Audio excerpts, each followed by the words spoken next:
Hi Nick. So this is Lab 5, dynamic versus traditional warm-ups. Both have benefits. Some benefits from dynamic stretching. They get the muscles active already, warmed up, so you don't have to wait. You can get right into it and go right into whatever exercise, competition, workout, regimen, whatever you plan on doing.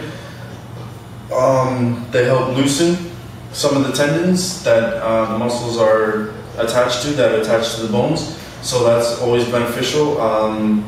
Some benefits for static stretching would be the same thing, basically the same kind of principle. That stretching does actually loosen up the tendons, which the muscles are attached to by the bones, or which the muscles attach to the bones by, and then and increase blood flow to the muscle area that you're about to work, or any area that you're about to do. As long as you're increasing your blood flow and you're getting your body an optimal blood flow to the body, always good before a workout or before anything like that.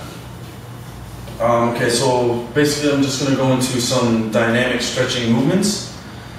So some dynamic stretching movements, I'm going to base it on running. So first one I'm going to demonstrate would be the walking lunge.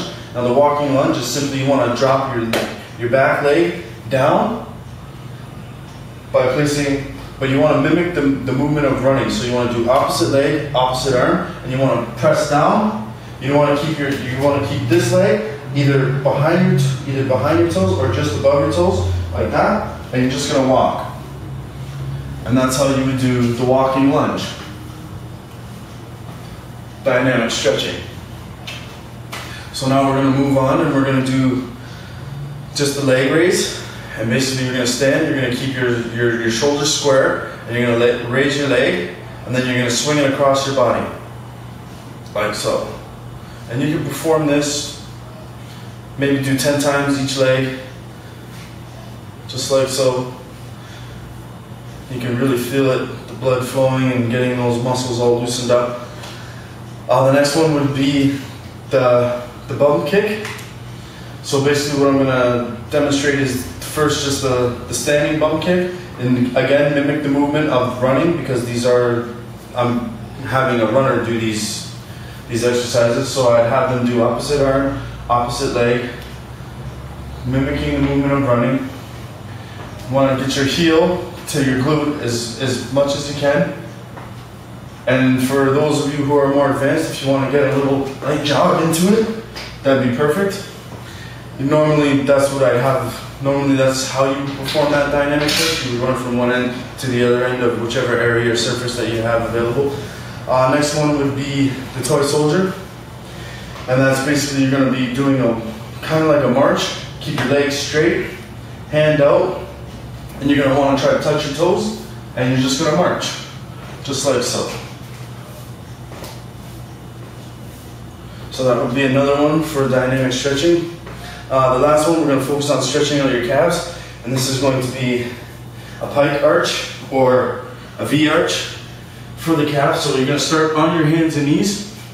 You're going to lift up into a V arch. You're going to lift one leg up off the ground, and you're going to start on your toes, and you're going to plant your heel down to the bottom, and you're going to concentrate on lifting up your toes to your shin to get that nice stretch in there, and then go up again. So that would be 1, then 2, then 3, and 4, and so on, and you perform 10 on each leg just before the warm-up, or just before any activity that you're going to be performing.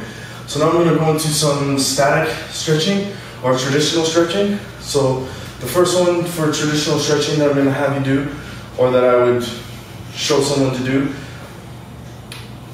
preferably I'd have them do traditional stretching after a workout, just to kind of stretch out that muscle that's just been worked. And I'd preferably have them do the dynamic first, but for purposes of just showing pros and cons, yeah, so so the first one would be for the hamstrings, and we're just going to have you bend over and touch your toes.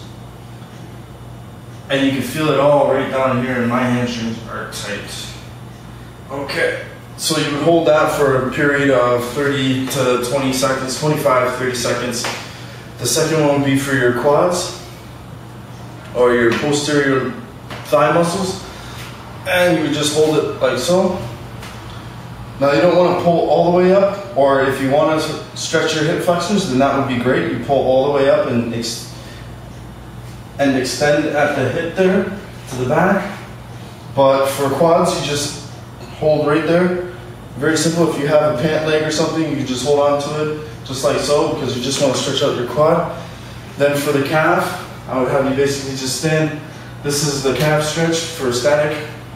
Stand up against the wall, one leg up, one leg back, pressing down on the back leg back here, stretching out your calf. Or you could take it a little bit further. Put your foot up against the wall, the ball of your foot primarily up against the wall, and lean in on it, and that gives it a nice stretch all the way through there.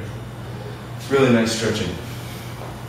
So some cons for both stretching. I mean, stretching really doesn't,